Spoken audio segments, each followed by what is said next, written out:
పరిశుద్ధుడు, మహోన్నతుడు, సర్వశక్తిమంతుడు మీరు మా పరలోకపు తండ్రి. నాయన నీ అమూల్యమైన మాటలు ప్రభువా మా జీవితానికి ఎంత అవసరం తండ్రి. ఇదిగో నాయన మా హృదయాల్లో వెలుగై మమ్మల్ని వెలిగించిన నీ జీవ వాక్కులు సమాధిలోనే ఉండిపోతే, అది సమాధి అయిపోతే ఏ ప్రయోజనం ఉండదని సమాధిని గెలిచి మృత్యుంచేదే తిరిగి లేచిన వాక్కులు మమ్మల్ని వెలుగులోకి నడిపించింది నాయన. లోకము పుట్టినది మొదలుకొని నాయన అనేక మంది మనుషులను ప్రభా వెలుగులో నడిపిస్తున్నటువంటి నీ మహాకృప నీ కుమారుడు నాయన ఆయన పునరుద్ధరణ గురించి జ్ఞాపకం చేస్తుంది చూడగా మాలో ఆనందం పొందుతుంది. ఆయన మరణించాడు, సమాధి చేయబడ్డాడు, మరలా మూడో రోజున తిరిగి లేపాడు. నాయన అనుభవాల్లోనికి మేము వెళ్ళే భాగ్యాన్ని అనుగ్రహించండి. ఈ కృపతో మమ్మల్ని ప్రభు అనుభవాలను తీసుకువెళ్ళమని, ఈ పరిశుద్ధాత్మ ప్రేరణ మాకు అందిస్తారని, ఈ కొద్దిపాటి ప్రార్థనని పాల్సన్నిధికి చేర్చుకుంటారని, తొందర రానయ్యన నీ ప్రియ కుమారుడు మా రక్షకుడు క్రీస్తు యేసు అతి పవిత్రమైన పరిశుద్ధమైన నామం ఆ ప్రార్థనకి వెళ్ళుకుంటున్నాం. ప్రియమైన దేవుడు వలన వినగోరు వారు శ్రద్ధాశక్తితో వినండి. దయచేసి ఆదివారం మాకు ఒక గంట మాత్రమే మనం వాక్యం వింటాం. ఆ గంట సేపైనా హృదయపూర్వకంగా వాక్యాన్ని వినడానికి ప్రయత్నం చేయండి. అప్పుడే కదండి మనకు అర్థమవుతుంది బైబిల్, అప్పుడే మనకు అర్థమవుతుంది. ఒక భయంకరమైనటువంటి కట్టిక చీకటైన అడవిలో అర్ధరాత్రి అయిపోయింది.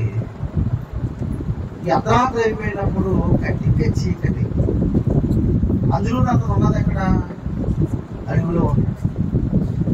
అడవిలో అనేక మృగాలు, అనేక విషర్పాలు, అనేకమైనటువంటి విషంతో కూడుకున్న పురుగులు రాత్రి అంతా ఒంటరిగా గడపలేదు. ఏ పక్క నుంచి ఏ పురుగు కొడుతుందో, ఏ పక్క నుంచి ఏ విషసర్పం దాడి చేస్తుందో, ఏ పక్క నుంచి ఏ మృగం అతని మీద దాడి చేస్తుందో తెలియని పరిస్థితులలో, అది కూడా అతనికి కొత్త అయినప్పుడు అతడు భయంగా రాత్రి అంతా గడుపుతాడు, ఆందోళనగా గడుపుతాడు. అతను ఆశించేది ఏంటంటే ఒకటే ఒకటి ఆశిస్తాడు, అరుణోదయం. ఆ సూర్యకిరణాలు ఎప్పుడైతే ప్రసవించబోతున్నాయని తెలిస్తే చాలా సంతోషపడతాడు. ఎందుకంటే తను నివసిస్తున్న ప్రాంతంలో సూర్యకిరణాలు ప్రసవించినప్పుడు అక్కడ వెలుగుమయం ఉంటుంది కనుక, వెలుగు ఉంటుంది కనుక ఆ వెలుగులో తన జీవితాన్ని నడిపించుకుంటూ ఉంటాడు. సునాయాసంగా నడవడానికి అవకాశం ఉంటుంది. చీకట్లో ఒక అడుగు తీసి అడుగు ఇయ్యలేడు. భయంగా గడుపుతున్న సమయంలో ఆ సూర్యకిరణాలు ఎంత ప్రాముఖ్యమైనవో సమాధిలో కూడా భయంకరమైన చీకటి. సమాధిలో కూడా ఏముంటుంది? భయంకరమైన చీకటి ఉంటుంది. ఆ చీకట్లో మన జీవితాలు ఎప్పటికీ అలాగే ఉంటాయి. ఎందుకంటే ఎవరైనా దయతలిచి మనం వెలుగులోకి నడిపిస్తేనే కానీ మనం నడవలేము. మనంతటా మనం సమాధిని లోంచి తిరిగి లేవలేము. అంటే ఎవరో ఒకరు దారి చూపించాలి, ఎవరో ఒకరు మార్గాన్ని విశదీకరించాలి. మన జీవితం కూడా అంతే, మన లైఫ్ కూడా అంతే. మనం చీకట్లో బతుకుతున్న విషయం మీకు తెలియదు. మన లైఫ్ అంతా కూడా 60-70 సంవత్సరాలే చిన్న జీవితం అట. నరుల కాలము భూమి మీద యుద్ధకాలం అట. ఏంటట? నరుల కాలము భూమి మీద యుద్ధకాలం అట. ఎప్పుడు ఎలాగా వ్యాధులు మనపై దాడి చేస్తాయో తెలియదు, ఎప్పుడు రోగాలు దాడి చేస్తాయో తెలియదు, ఎప్పుడు అప్పులు వాడు దాడి చేస్తాడో తెలియదు.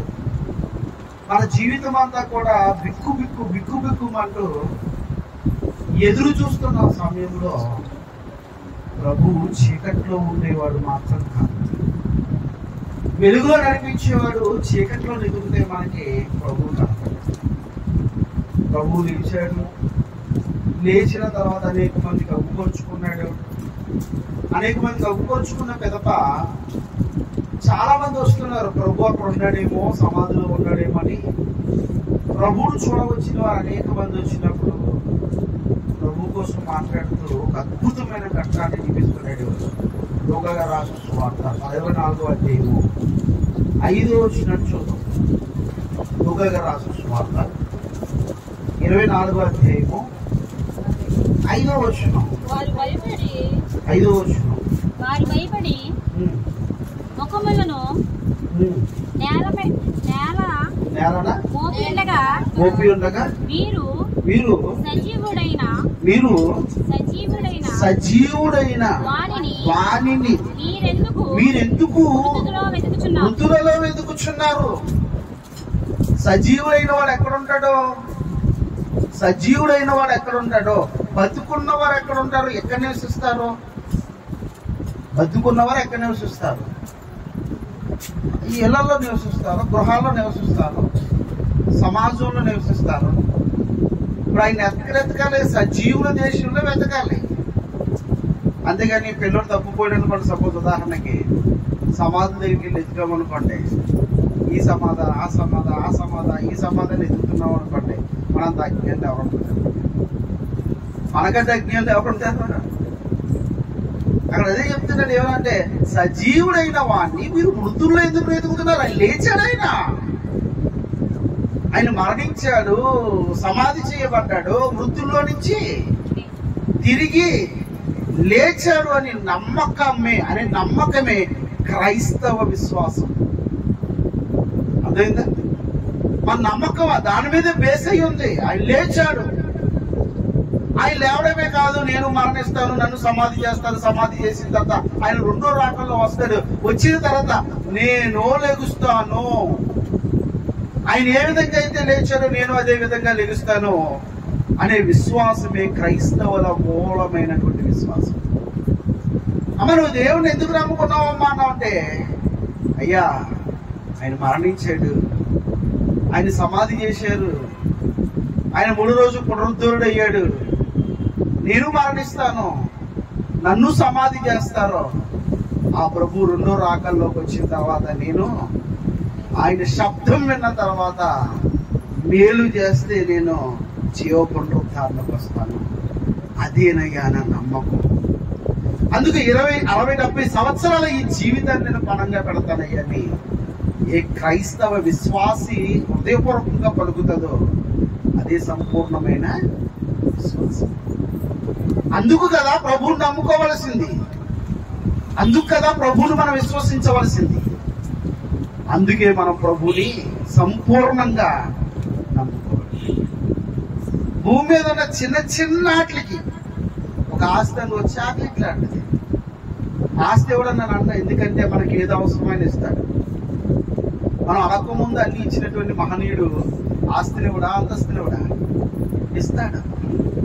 అయితే మనం తెలుసుకోవాల్సిన ఏంటంటే మనము వెలుగులోనే జీవించాలి.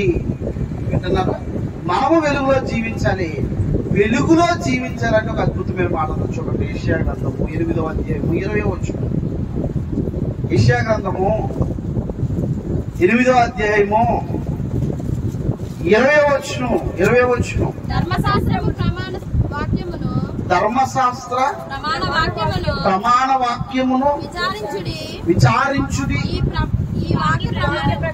ఈ వాక్య ప్రకారము వారు బోధించిన ఎడల వారి అరుణోదయము కలుగును. అంటే అర్థమేంటి?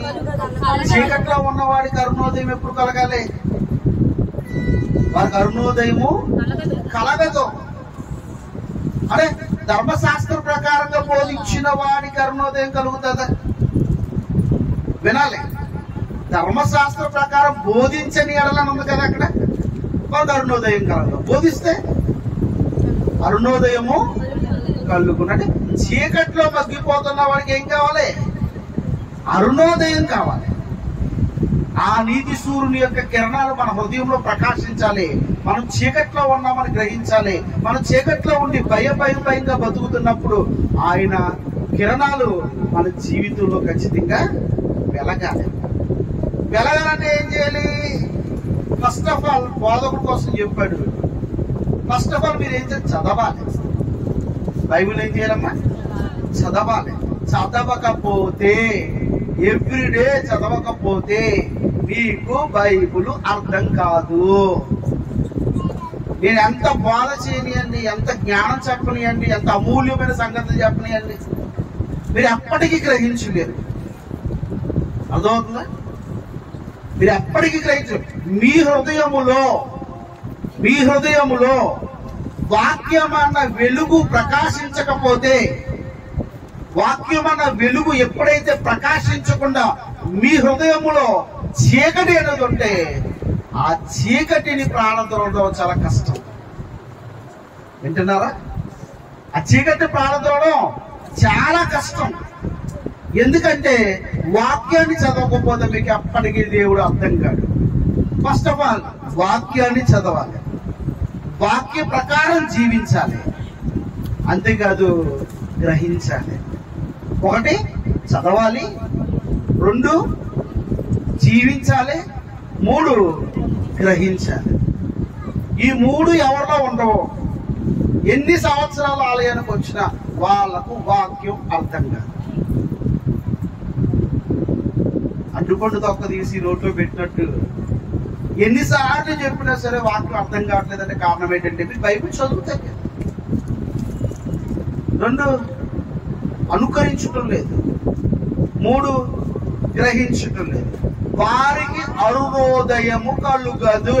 ఎప్పటికీ చీకట్లోని వారి బ్రతుకులు ఉంటాయి తప్ప, ఎప్పటికీ చీకట్లోని వారి బ్రతుకులు ముగ్గిపోతాయి తప్ప ఎప్పటికీ మీకు అరుణోదయం అనేది కలగదు. బోధించేది కూడా ఎందుకంటే మీ హృదయాలలో వెలుగు ప్రకాశింపజేయడానికి. అది హెబ్రీయుల రాసిన పత్రికలో ఒక అద్భుతమైన మాట రాస్తున్నారు చూడండి. హెబ్రీయుల రాసిన పత్రిక 6వ అధ్యాయం 4వ వచనం. హెబ్రీయుల రాసిన పత్రిక 6వ అధ్యాయము 4వ వచనం. ఒక్కసారి ఆ వెలుగు కూడా ఎప్పుడు ప్రకాశిస్తుందట? లైఫ్ కూడా ఎప్పుడు టర్న్ అవుతుంది? చాలా మంది అంటారు అవకాశం అని అంతమాట రావడం. అబ్బాయి ఒకసారి వచ్చిందనుకో టర్న్ అయిపోవాలి.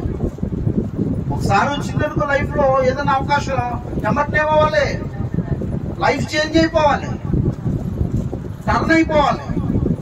అంతమాట వచ్చేది కాదు. అందుకనే బైబిల్ విషయానికి వస్తే ఒక్కసారి వెలిగింపబడిన తర్వాత జీవితంలో ఆరిపోకూడదు, లైఫ్ లో ఆరిపోకూడదు,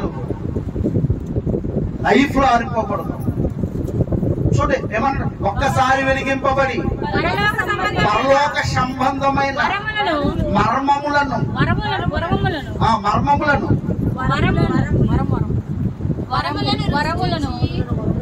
పరలోక సంబంధమైన వరమును రుచి చూచి పరిశుద్ధాత్మలో పాలివారై దేవుని దివ్యవాక్యమును ప్రాభువు యుగ సంబంధమైన శక్తుల ప్రభావమును అనుభవించిన తర్వాత తప్పిపోయిన వాడు. వినండి, ఒక్కసారి వెలిగింపబడుతున్నారు. దేని చేత వెలిగింపబడుతున్నారు?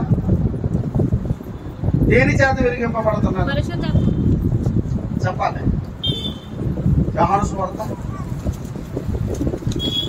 1వ అధ్యాయము, యోహాను సువార్త 1వ అధ్యాయము తీశారు.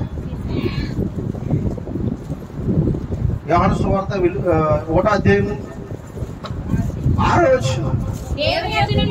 దేవుని యొద్ద నుండి పంపబడిన ఒక మనుష్యుడు ఉండెను, అతని పేరు యోహాను.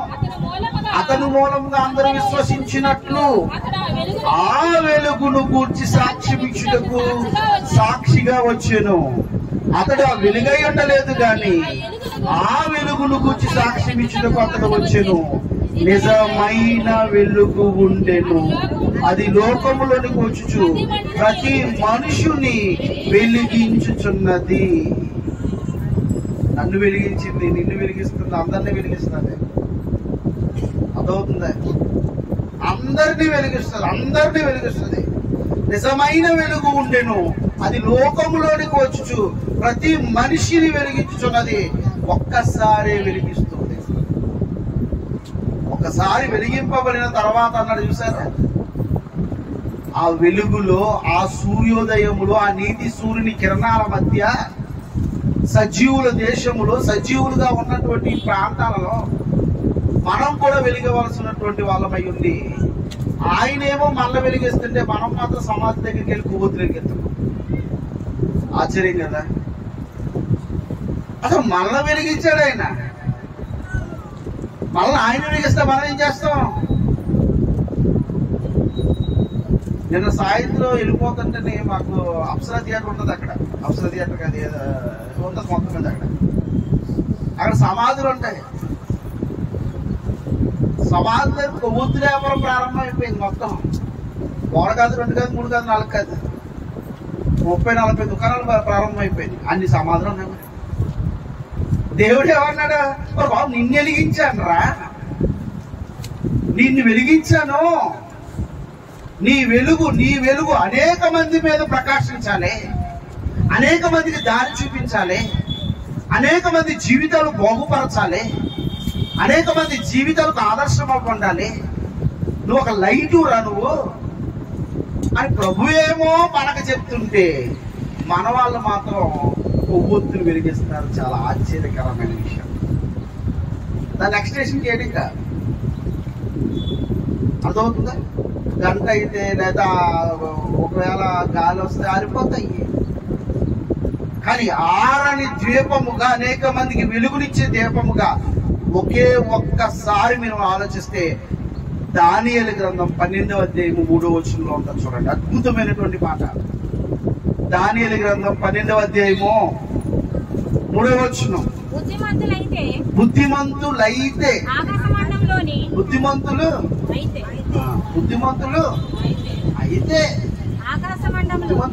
భార్య అయితే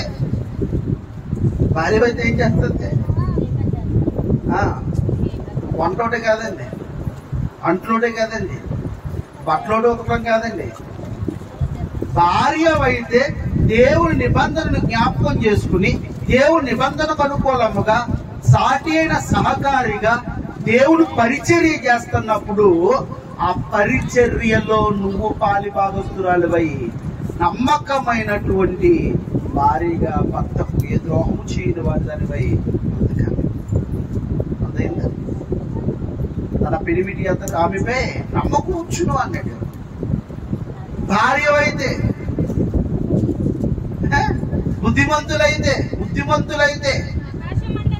బుద్ధిమంతులైతే మనకు ఒక ఇన్ఫర్మేషన్ ఇచ్చేది.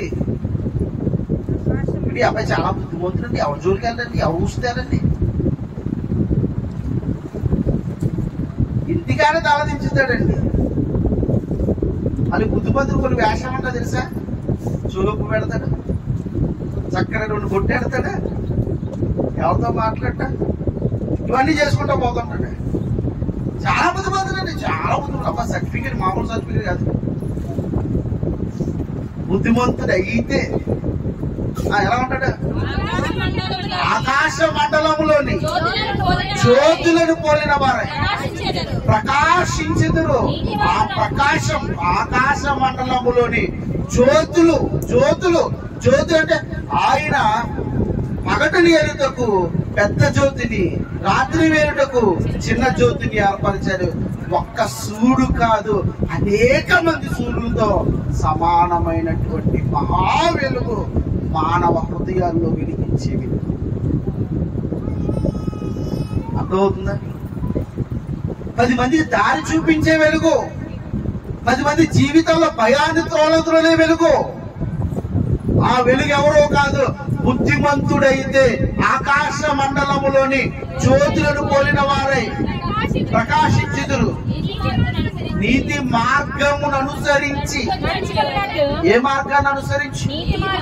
నీతి మార్గమును అనుసరించి నడుచుకున్నట్లు ఎవరు అనేకులను సత్యం వెంపు తిప్పుతారు.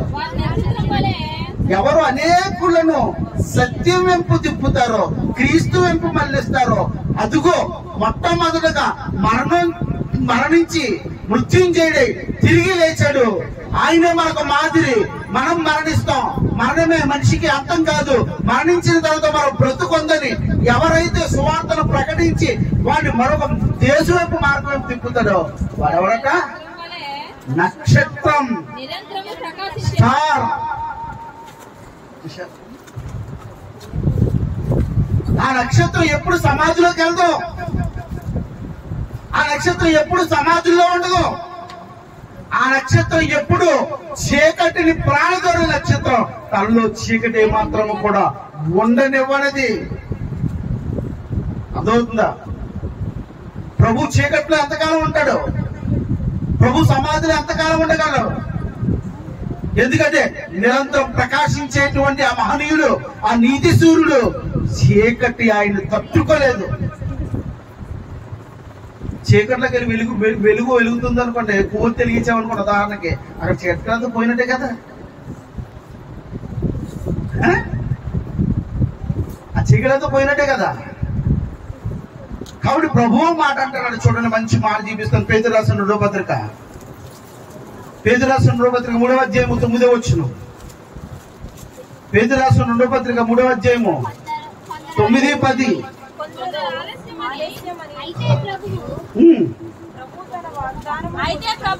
అయితే ప్రభు దొంగలించి వచ్చినట్లు ఆ దినమున ఆకాశములు మహాధ్వనితో గతించిపోవును, పంచభూతములు. 2 పేతురేనమ్మా.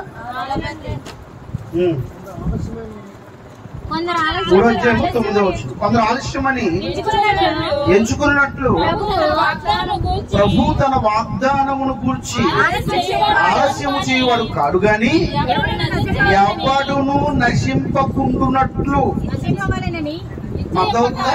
ఎవ్వడు నశించుకోకూడదు. అందరూ వెలిగింపబడాలి. అందరూ సమాధులలో నుంచి బయటికి రావాలి. అందరూ చీకటిలో నుంచి సత్యమైన వెలుగులోకి రావాలి.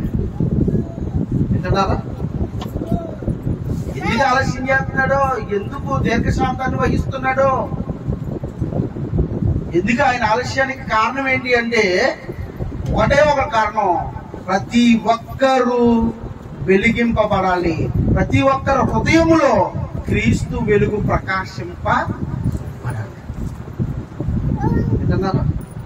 ప్రతి ఒక్కరు ఎవ్వరూ నశించుకోకూడదు.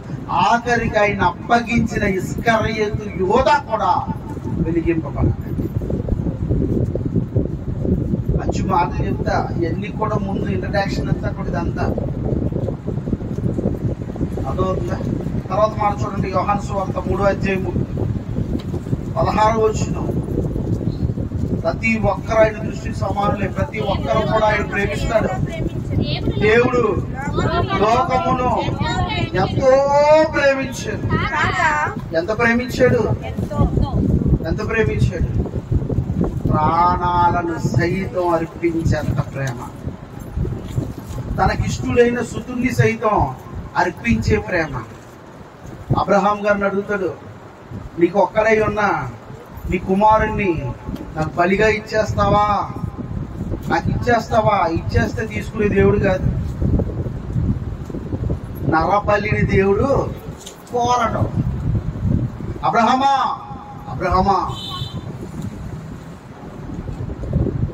నీ కుమారుణ్ణి ఇవ్వటానికి వెనుక తిరగలేదు. నాకు భయపడ్డావు. నీ విశ్వాసం గొప్పది, నీ నిరీక్షణ గొప్పది. నీకు ఒక్కడైనా ముద్దులు పెట్టైనటువంటి ఇస్సాకు, వాడికి 14 సంవత్సరాలు వచ్చేసరికి వాడిని తీసుకుని వెళ్ళి ఆ కొండ మీద బలి ఇవ్వడానికి కూడా నువ్వు వెనుకాలేదు. ఇదే కొండ మీద నీ కుమారుని నడిపించడం కాదు, ఇదే కొండ మీద నా కుమారుని నడిపిస్తాను లోకం కోసం. అదేనా అబ్రహాము చెప్తున్న ప్రవచనం. దేవుడు నీ కుమారుడు కాదయ్యా, నీ కుమారుని కాదు, నీ విశ్వాసవంతుడు నీ కుమారుని కూడా అర్పించడానికి ఏమాత్రం వెనుక తెలియలేదు. కానీ లోకం వెలుగులోకి రావాలంటే, లోకం చీకటి నుంచి ప్రాణద్రోయబడాలంటే, లోకంలో ఉన్న చీకటి ప్రాణద్రోయబడాలంటే, వారి గుండెలో ఉన్న చీకటి మొత్తం ప్రాణద్రోయబడాలంటే నా కుమారుణ్ణి అర్పిస్తాను. యెషయా గ్రంథం 53వ అధ్యాయం అమూల్యమైన మాట, అద్భుతమైన మాట. యెషయా గ్రంథము 53వ అధ్యాయము 10వ వచనం. దేవుని యొక్క మనస్సును చెబుతూ మన కోసం మనల్ని ఎంత ప్రేమించాడో, లోకమును దేవుడు ఎంత ప్రేమించాడో ఆ ప్రేమను వర్ణిస్తూ 53వ అధ్యాయం 1వ వచనంలో మాట్లాడుతుంటాడు. చూడండి, మేము తెలియజేసిన సమాచారం ఎవడు నమ్మెను, యెహోవా బాహువు ఎవరికి బయలుపరచబడెను. లేత మొక్క వలె, ఎండిన భూమిలో మొలిచిన మొక్క వలె అతడు ఆయన ఎదుట పెరిగేను. లేత మొక్కట, ఎండిన భూమిలో మొక్క కూడా మొలవని భూమిలో, నీరు లేని భూమిలో ఒక మొక్క మొలిస్తే ఆ మొక్కను మనుషులు ఎంత ప్రేమిస్తారో అంతకంటే ప్రేమించాడు. ఆయన విద్వేషిస్తూ అంటాడు, ఇతడే నా ప్రియ కుమారుడు, ఇతని యందు నేను ఆనందించున్నాను అన్నాడు. ఆనందింపబడిన ఆ కుమారునట మన కోసం, మరలా చెప్తున్నా, మన కోసం. అదవుతుందా? మనందరము కూడా పాపక్షమాపణ పొంది మనము మృత్యులో తిరిగి లేవాలి అంటే ఆ కుమారుడు మరణించాలి. అది సామాన్యమైన మరణం కాదు, సాధారణమైన మరణం కాదు. మనమైతే మన పాపాలు చేసి, మన అక్రమాలు చేసి, మన దుర్మార్గాలు చేసి మనం మరణిస్తాం. కానీ ఏ అక్రమము చేయలేదు, ఏ పాపము చేయలేదు, ఏ దుర్మార్గత చేయలేదు, ఆయనలో ఏ చీకటి లేదు. అంత మహనీయుడే యేసుక్రీస్తు ప్రభులు వారు. ఆయనంట మన హృదయాలు మారటానికంట, ఏం చేశాడో తెలుసా దేవుడు? కొంతమంది పిల్లలు ఉంటారండి, కొంతమంది పిల్లలు మనం కొట్టుకుంటున్నాం అనుకోండి, సపోజ్ వాడిని ఆడించడానికి కొట్టుకుంటున్నాం అనుకో, మనకు దెబ్బ తగ్గుతుంటది, బాధ కలుగుతుంటది, కరెంట్ అవుతుంటది, మన దెబ్బ తగ్గుతుంటది కదా. కానీ ఏం చేస్తాడు? నవ్వుతాడు. ఆ నవ్వడం కోసం బాధనైనా భరిస్తారో, ఆ నవ్వడం కోసం బాధనైనా సహిస్తాడో. ఇది ఎంత వాస్తవమో. మన మనస్సులు మారడానికి, మన మనస్సు మారాలి. ఒక ప్రియురాలు నువ్వైతే, ప్రియుడు ఆయన అయితే, నీ ప్రేమ గెలుచుకోవడానికి ఆయన మన కళ్ళ ముందు ఎంత నలిగిపోయాడో అలా నలగొట్టి మీ హృదయాలను కరిగించిన దేవుడు. చూడండి, అక్కడ మాట్లాడుతున్న యెషయా గ్రంథము 53వ అధ్యాయము 10వ వచనం. అతనిని నలగొట్టుటకు యెహోవాకు ఇష్టమాయనట. అతన్ని నలగొట్టుటకు యెహోవాకు ఇష్టమాయనట. ఏ ప్రభువా, నీ కుమారుని ప్రియతంగా దెబ్బలు కొడుతున్నారు కదయ్యా, నీ కుమారుని భయంకరంగా దెబ్బలు కొడుతున్నారు కదయ్యా, ఇంత అవమానపరుస్తున్నారే, ఇంత ఘోరంగా సిలివేస్తున్నారే, నీకు ఇష్టమా ఇది? ఆయన అలా కొడతేనే నా పెట్టిన మనసు మారుతుంది.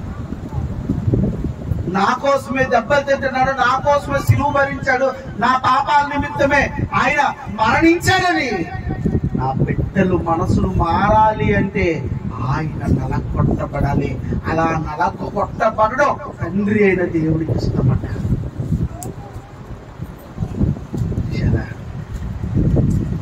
50 అధ్యాయంలో కూడా ఉంటుంది చూడండి. 50 అధ్యాయంలో మంచి మాట, 50 అధ్యాయంలో అమూల్యమైన మాట ఉంటుంది.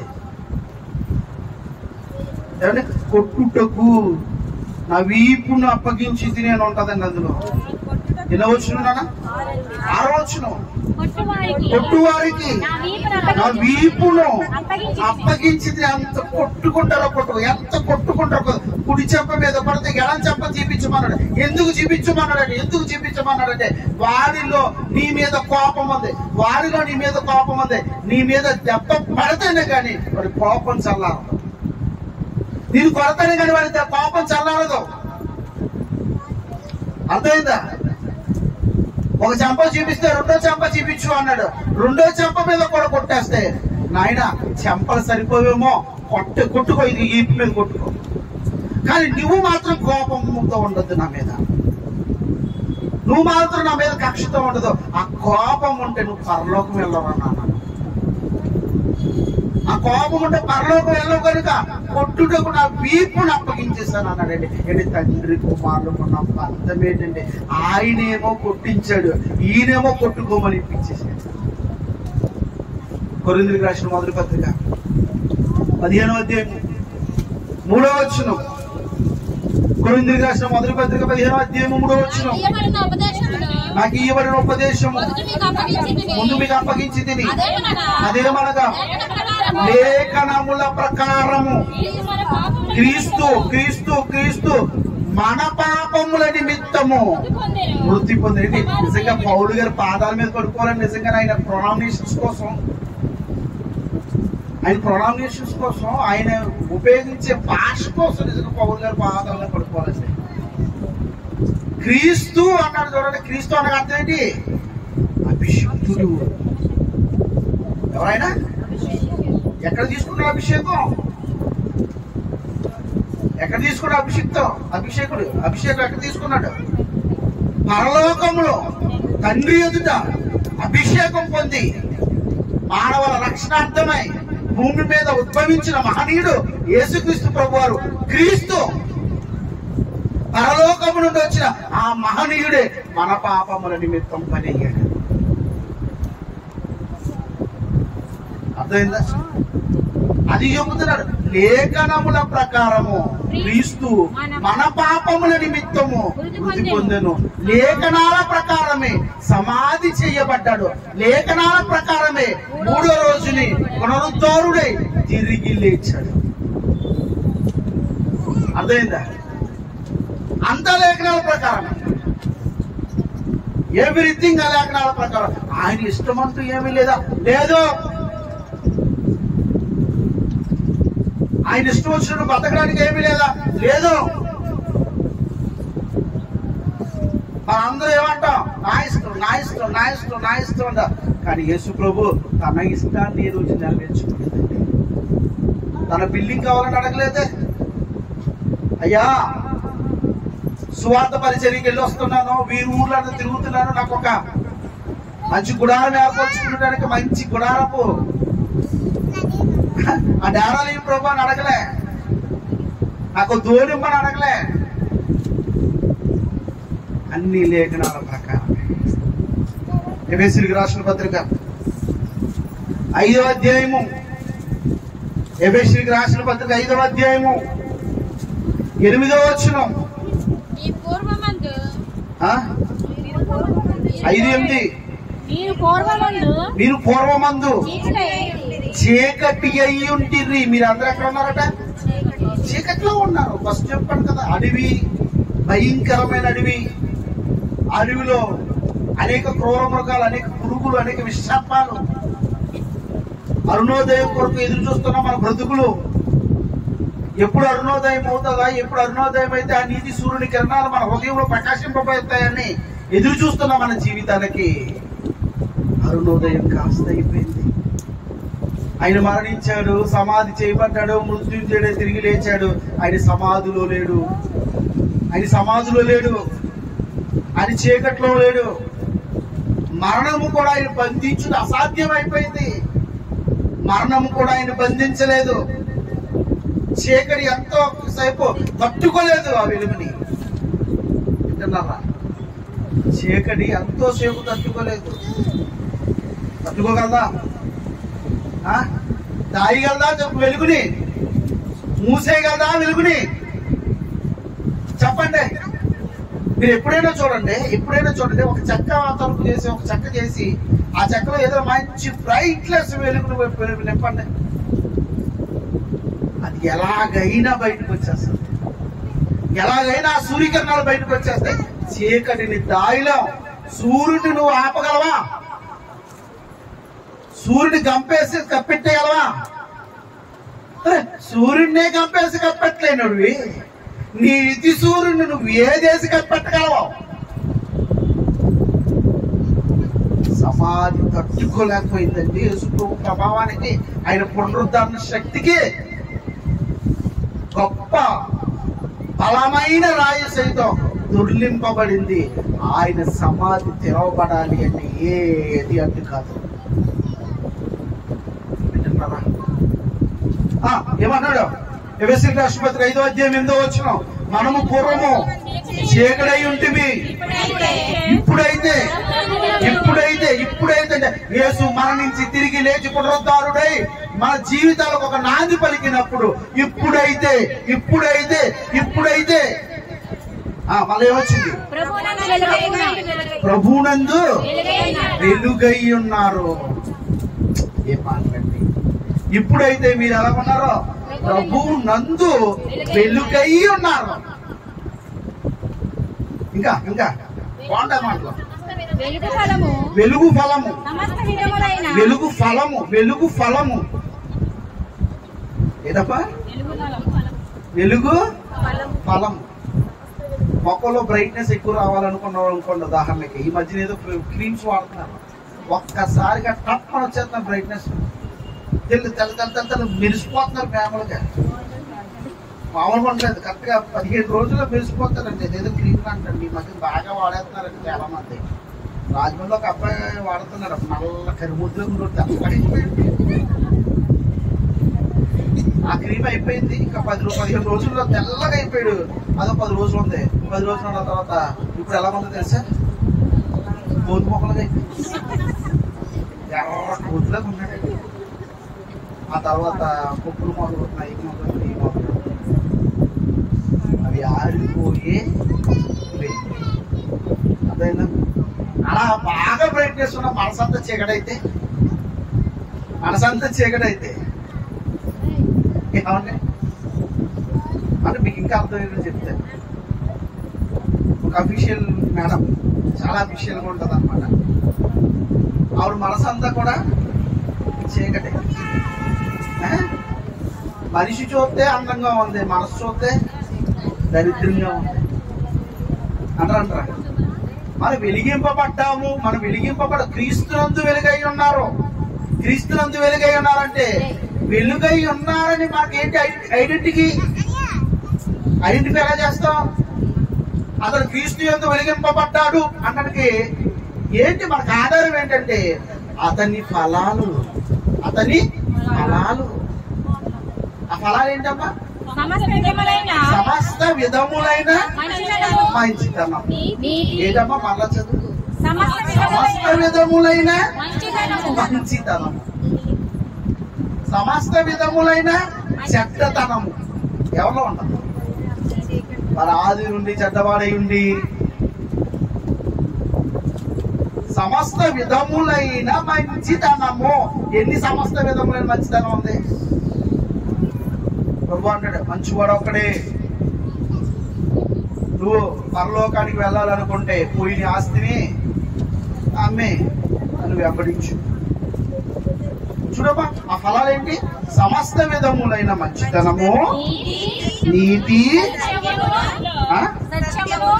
సత్యమును వాటిలో కనబడుచున్నవి. అంటే మనకు దర్శనమైంది. ఏమేమి దర్శనమయ్యాయి? సమస్త విధమైన మంచితనం దర్శనం వచ్చింది, తర్వాత నీతి దర్శనమయ్యింది, సత్యము దర్శనమైంది. వింటున్నారా? ఏమంటే దేవుడి దర్శనం అయిందా? బాగా జరిగిందా? క్యూ పెద్దదుందా చిన్నదుందా? దొడ్దాన్ని వెళ్ళారా అడదాన్ని వెళ్ళారా అన్నారు కదా. ఆ వెలుగులో ప్రత్యక్షం కావాల్సినవి ఏంటంటే మంచితనం. అది నీలో చూడాలి. ఎందులో చూడాలి? సజీవులైన వారి మధ్యన ఎతకమన్నాడు.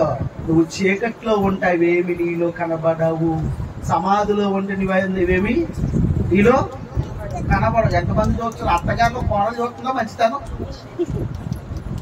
కోడలు అత్తగారు చూస్తుందా మంచితనం? అక్కడ మాత్రం ఇద్దరు కూడా మౌనం కొంటుంటారు. అలాగా ఒకరికొకరు చాలా మంచి అత్తగారు ఆవిడ ఎదురుకుంటారు. బయటకు వచ్చిందనండి వెంకటేశ్వర గారి దగ్గరికి వచ్చింది అనుకున్న దానికి ఇక అయ్యాలి అత్తగారు అమ్మ వచ్చేస్తున్నాం.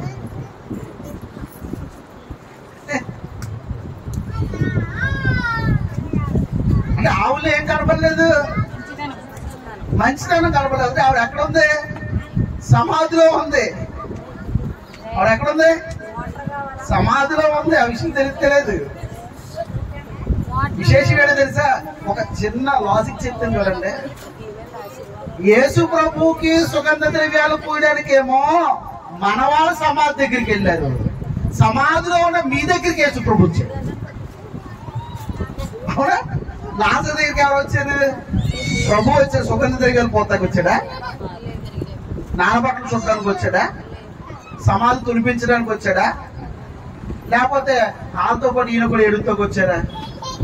దారి ఇమ్మంటే దారి చూరు కదండి. ఒక చిన్న చచ్చిపోతే దారి వండయ్యా బాబా అంటే ఆగయ్యా అలాగే అని ప్రభుని వేసేసారు. ప్రభు వెళ్ళి చిన్నదాన నెమ్ము అనగానే ఆమె సమాధిలో నుంచి బయటకు వచ్చింది. అర్థమైందా? మనం మాత్రం సమాధుల్లోనే ఉన్నాం. కానీ మీరు ఏమనుకోనంటే ముందు మాటలు తెలిస్తే నిజాలు చెప్పాలి కదండి. మరి నిజాలు చెప్పాలి కదా. వింటున్నారా? ఇద్దరు ముగ్గురు ఏ చోటన కూడి ఉంటారో అక్కడ ఆయన ఉంటాడు అన్నాడా లేదా? చర్చిలో కూడుకున్నా, ఇంటి దగ్గర కూడుకున్నా, లేకపోతే ఆ అరుగు మీద కూడుకున్నా. అంటే కూడుకోవడం అంటేనమ్మా మీ నలుగురు ఉంటే అక్కడ ప్రార్థన చేస్తే, అంతేగాని చేరుమూల పెట్టుకోవడం వస్తారు కదా, అప్పుడు నలుగురు కూడుకుంటారు కదా. అమ్మో ఇక్కడ దేవుడు ఉన్నారు అనకండి. అక్కడ నా నామమున మీరు ఎక్కడ కూడుకుంటారో ఆడ కూడుకుంటారా చెప్పమంటారు. సమాధుల్లో ఎక్కడ ఉన్నారు చెప్పమంటారా? దీని విషయం నేను చాలా దృష్టివంతుందండి. అంటే క్రైస్తవ సంఘం, ఈ స్వతంత్ర క్రైస్తవ సంఘంలో చాలా విషయాల్లో కూడా నాకు అంత శ్రమ ఉండదు. ఎందుకంటే కొన్ని విషయాల్లో మీరు చాలా జాగ్రత్తగా ఉంటారండి. అది మీరు చేయకూడదని ఆలోచన. ఇప్పుడు అంటే చర్చ్ మీద ఏముంటది? చర్చ్ మీద ఏముంటది? శిలువ ఉంటది. సమాధి మీద ఏముంటది? శిలువ ఉంటది. బైబిల్ ఎక్కడైనా సమాధి మీద శిలువ లేకపోతే చర్చ్ మీద శిలువ పెట్టుకోమని చెప్పాడా? అక్కడ శిలువే, ఇక్కడ శిలువే. అక్కడ సమాధి మీద శిలువ ఉంటాయి, లోపల ఏముంటది? కుళ్ళు ఉంటది. లోపల ఏముంటదమ్మా? కుళ్ళు ఉంటది. మా సంఘంలో ఏ కుళ్ళు లేదా? ఏ కుళ్ళు లేదా చెప్పండి. ఓడు ఏమండి? ఓడు మామూలుగా లేవు. అంటే విషయం చెప్తానమ్మా. మన సంఘాన్ని కాదండి. చాలా చర్చలు ఏముంటాయి, అందరూ సమాధుల్లోకి వెళ్ళిపోయారు. అలా సమాధుల్లోకి వెళ్ళిపోయిన వాళ్ళందరి దగ్గరికి ప్రభు వచ్చి ఆయన వెలుగు చేత ఆయన లేపుతున్నాడు. వింటున్నారా? అర్థమవుతుందా? చూడు, మంచి మాట చెప్తారు. అక్కడ ఏమన్నా ఎబిసి రాసుకో 5వ అధ్యాయం 8వ వచనం మళ్ళీ చదవండి. మీరు పూర్వమందు చీకటి అయి యుంటిరి, చీకటి అయి యుంటిరి. ఎటు పడితే అప్పుడు పోయారు, ఎలా పడితే అలా పోయారు, దేని పడితే దాన్ని మొక్కారు. అసలు దేవుడా అని విచారించకుండానే మొక్కారు. దేవుడు అనేటువంటి ఆలోచనే లేదు మీకు. అలాంటి సందర్భాలలో చూడండి, చెప్పమ్మా. ఎఫెసీయులకు రాసిన పత్రిక 5వ అధ్యాయం 8వ వచనం కదమ్మా. వెలుగు ఫలము సమస్తమైన మంచితనము, నీతి, సత్యం వాటిలో కనబడుచున్నది కనుక ప్రభుకి ఏది ప్రీతికరమైనదో దాన్ని పరీక్షించుచు వెలుగు సంబంధుల వలె నడుచుకొనుడి. ఏమన్నాడమ్మా? వెలుగు సంబంధులై నడుచుకుని. అదేంటి? సజీవులుగానే ఉండండి. మృతులలోనికి వెళ్ళకండి. అర్థమవుతుందా? మాట్లాడితే సమాధిలోకి వెళ్ళిపోతారు. ఈ సమాధి విడిచిపెట్టి ఇల్లు సమాధిలో పోతారు.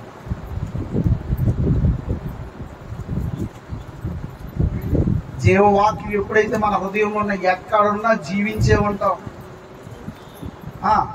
చూడండి 11వ వచనం, నిష్ఫలమైన అంధకార క్రియలలో పాలువారై ఉండక వాటిని ఖండించుడి. యాలనగా అట్టి క్రియలు చేయువారు రహస్యమందు జరిగించు పనులను గూర్చి మాట్లాడుటైనను అవమానకరమయ్యున్నది. అసలు మాట్లాడొద్దు అన్నాడట. మాట్లాడొద్దు అన్నాడంట. మనం ఎంత దుర్మార్గం అంటే ఎవరైనా పొరపాటున ఇద్దరు అన్న చెల్లెలు వెళ్తున్నారని కోసం చూడుకొని చేసుకుంటారు. అవునా కదా? మరి మీరు వెలుగు సంబంధులు రా. వెలుగు సంబంధులు మీ హృదయంలో వెలుగు ఉంది. ఆ వెలుగున్నప్పుడు ఎవరన్నా దుర్మార్గపు మాటలు మాట్లాడుతున్నప్పుడు అయ్యా అలా ఎందుకు అనుకుంటున్నారు, వాళ్ళిద్దరు అన్న చెల్లెలు ఉండొచ్చు కదా, తప్పు కదా అలా మాట్లాడుకోవడం, అన్యాయం అయ్యా, ఒకరి మీద నింద వేయకూడదయ్యా, వాళ్ళ జీవితం ఏమైపోతుంది, తప్పు నాన్న అలా మాట్లాడకూడదు నాన్న. ఆల్రెడీ అమ్మాయి పెళ్ళి అయ్యింది, భర్త ఉన్నాడు, భర్త వెళ్తే ఏమనుకుంటాడు అనుమానం అనే బేసం ప్రారంభమవుతుంది కదని వెలుగు సంబంధులు చెప్తారు. అందులో మంచితనం కనబడదు. అవునా కదా? చిన్నప్పుడైనా మైండ్ గచ్చు చిన్న కన్నం పడ్డది అనుకోండి, మేము వెళ్ళి జాగ్రత్త పెద్ద కన్నం పెట్టేసేవాడు. మా నాన్నగారు మళ్ళీ సిమెంట్ తీసుకొచ్చి ఇసుక కలుపుకొని మళ్ళీ దాన్ని అలా సాపు చేసి రోజంతా బాగుంటేనే ఉంటుకోదు.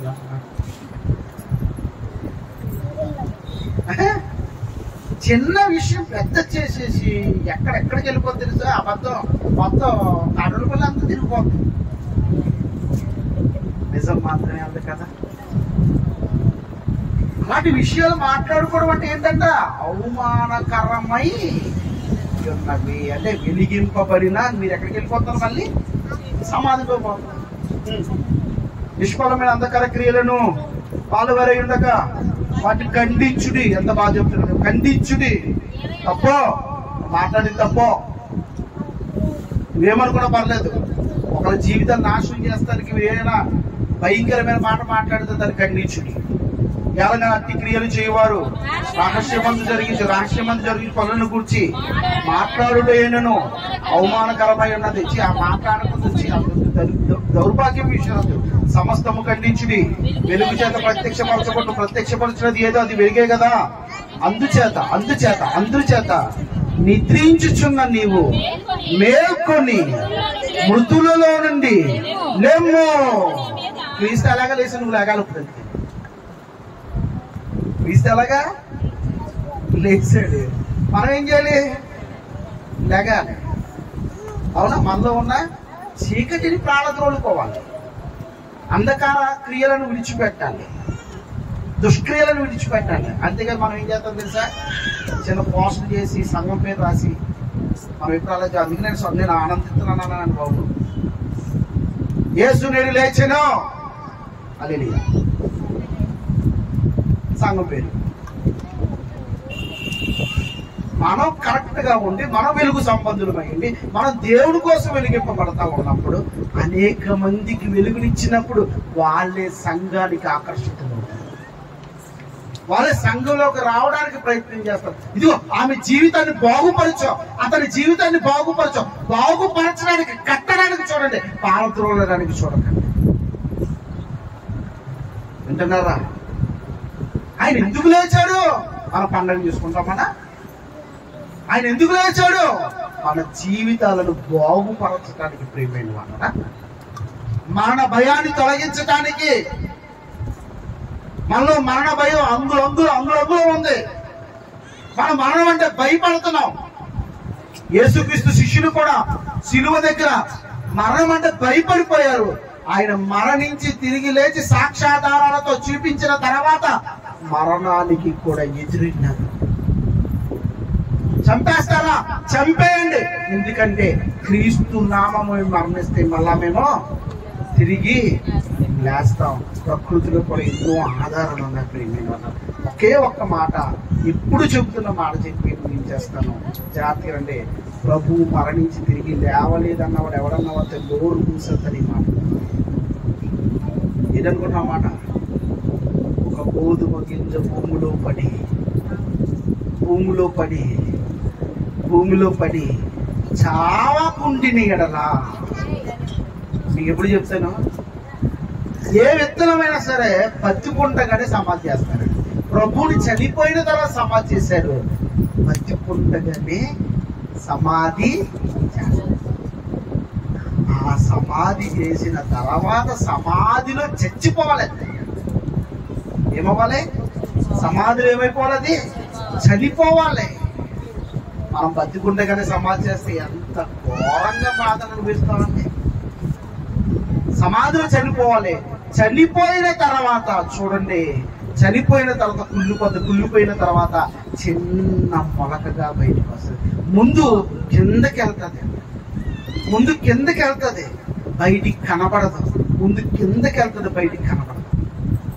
ఫలాన్ని చేకూర్చుకున్న తర్వాత వేర్లు ఎదుగుతున్న సమయంలో అక్కడ రాళ్ళు అడ్డున్నా సరే, ఏదడ్డున్నా సరే, ఎలాంటి భయంకరమైన రాతి నేలైనా సరే, ఆ రాతి నేల సరి బట్టలు కొట్టుకుని అది మొలకగా బయటకు వస్తుంది. చిన్న విత్తనం, చిన్న విత్తనం రాళ్ళను సైతం బద్దలు కొట్టుకుని వచ్చింది. మహనీయుడైన యేసుక్రీస్తు ప్రభువారు సమాధిని బద్దలు కొట్టుకుని బయటకు వచ్చారు.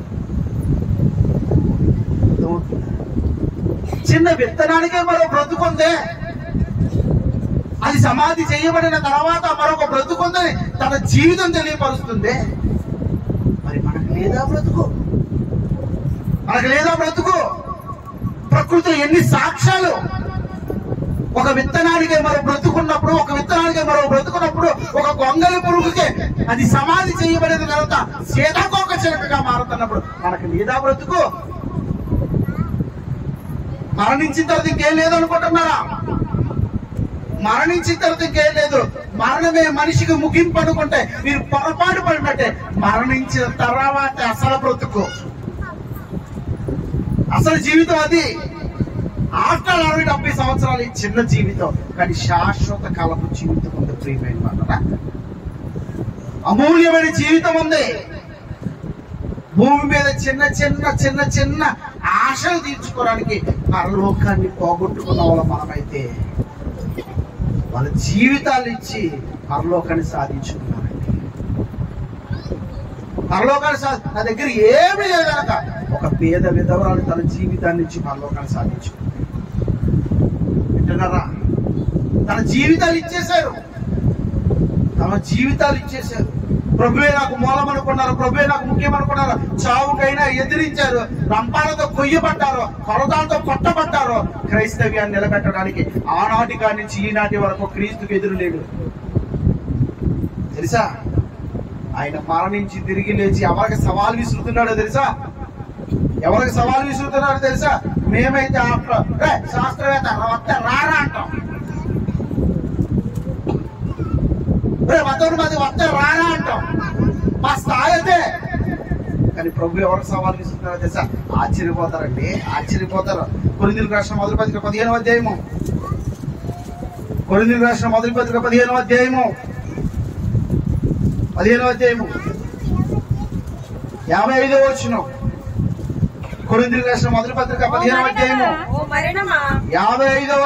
వచనం. ఓ మరణమా, ఎవరితో మాట్లాడుతున్నాడు?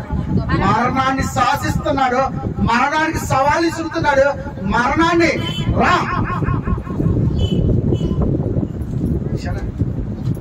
ఓ మరణమా ఈ విజయం ఎక్కడ? ఎంతో మంది మనుషుల మీద విజయాన్ని సాధించి వాళ్ళని సమాధిలోనే బంధించావు కదా, సమాధిలోనే ఉంచేసావు కదా. ఎంతో మంది భూమి మీద ఆదాము మొదలుకొని ఇప్పటి వరకు అంతమంది అయితే వచ్చారు, వారందరినీ సమాధిలో ఉంచేసావు కదా. అని సవాలు విసురుతున్నా, ఓ మరణమా నా విషయంలో నీ విజయం ఎక్కడ? ఓ మరణమా నీ ముళ్ళెక్కడ? మరణపు ముళ్ళు, పాపము పాపముకున్న బలము ధర్మశాస్త్రమే ఏమాట